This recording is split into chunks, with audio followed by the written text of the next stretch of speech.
Hello, dear learners of English, perhaps teachers of English. You have to thank one of my students for recording of this podcast, and I will see how it goes. But basically, I'm working on something, is a phrasal verbs ebook, and I'm trying to think of the most common ones used, okay? But she said, I'm often traveling on the bus, on a train, I'm sure lots of you commute to work. And I don't often have a chance to read because I'm not in a comfortable position to do so. But there's no reason why I can't listen.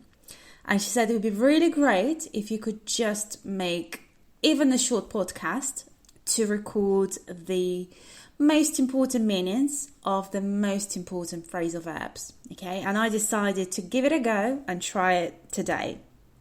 And I hope you'll be pleased by it as well. So, the phrasal verb I want to cover today is to get on, all right? Very, very common phrasal verb. I would say one of the most common uses, the most sort of frequent occurrence is for getting on with someone. And I know people often, not people, but dictionaries, students have a misconception. They misunderstand it because the definition is not that great in a dictionary. It basically says to have a good relationship, a friendly relationship.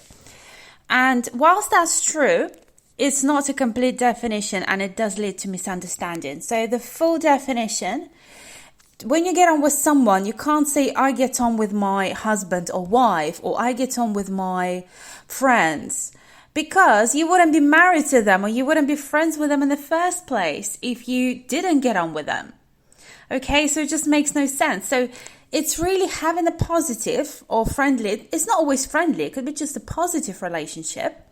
But it's something that requires an effort. It's not natural, because with your friends and partners, it comes naturally. Here, it could go either way. It could be a good relationship or not so good. Okay? So I use an example of getting on with your boss. It's very important. Yeah, and it doesn't always happen. Or do you get on with your neighbors? Because some of them might be crazy. Maybe they make a lot of noise. Maybe you make a lot of noise and they don't like you. And that's why you don't get on with each other. All right.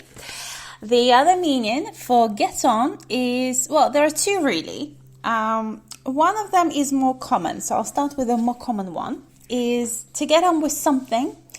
Is when you continue doing something. And that's the common definition in the dictionaries.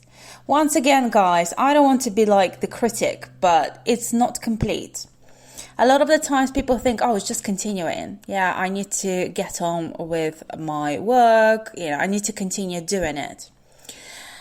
It's partially true, but it doesn't give you the full flavor and the full information about it. Okay? So it's basically when something was holding you back. Maybe you've been distracted, or maybe you were chatting to someone and you go, oh, it's great talking to you, but I really must get on with my work. Yes, to continue, but basically because you were held back and you probably need to make more effort now because there's more time pressure or you have to catch up, basically. So that would be the fuller definition of it, okay? An alternative phrasal verb would be to press on, and press on has more urgency to it than to get on, but the context is quite similar, I would say.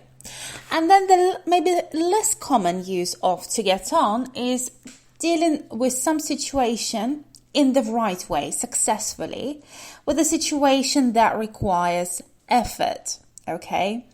So the common definition is just to be successful in dealing with a situation, but it's not enough. It's something that isn't easy, is something that maybe is new, or something that is a challenge for you personally, or for the person for the person being concerned.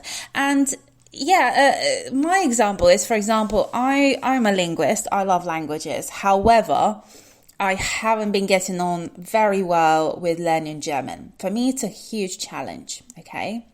So think about perhaps when you haven't been getting on or have been getting on with something well.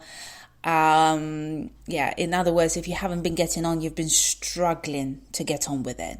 Okay, so and just a small bonus for you guys. Let's get it on. There's a song in English.